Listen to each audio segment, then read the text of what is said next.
Ay buhay. Ako'y 5 taon ng stroke, hindi na ako nakalakad. Hindi ko alam kung bakit. Mahina ang kaliwang pa ako.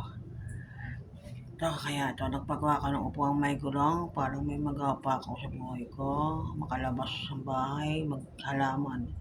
At makapunta ng kusina, banyo. Yan. Ito, pakita ko sa inyo. Ayan, may gulong yan, oh.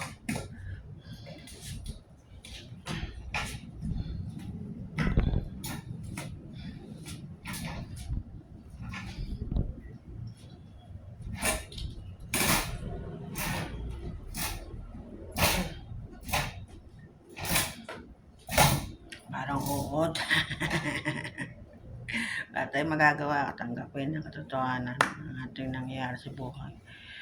Paggawa kayo ng ganito para magawa nyo yung gusto mo. Gusto nyo pa. Punta ng kusina, o. Punta ng banyo, o. Diba? Nakakaikot to. Aaralin mo lang kung paano to gamitin para hindi ka nahuhulog. Kasi nahulog ako minsan dito. Ngayon, hindi kamay ko siya ng konti. Kamay ko na siya.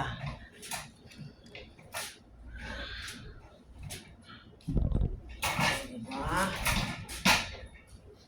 Tulong yan. Ang pagwa kayo na ganito.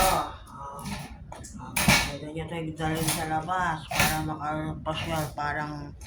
Parang mini wheelchair na rin to. Paggawa kayo na ganito yung may hawakan dito. Wala itong hawakan. Pinagawa ko lang to. Para magawa ko pa yung gusto kong gawin.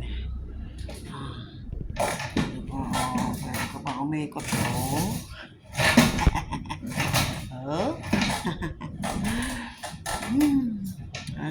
Buhay talaga, ano? Sige na, babay. Pinakita ko lang sa inyo paano gamitin yung upuang may gulong.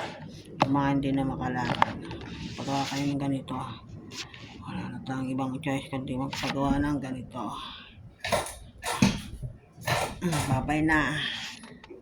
Salamat sa nanonood. Pakilike kung gusto nyo. Bye-bye.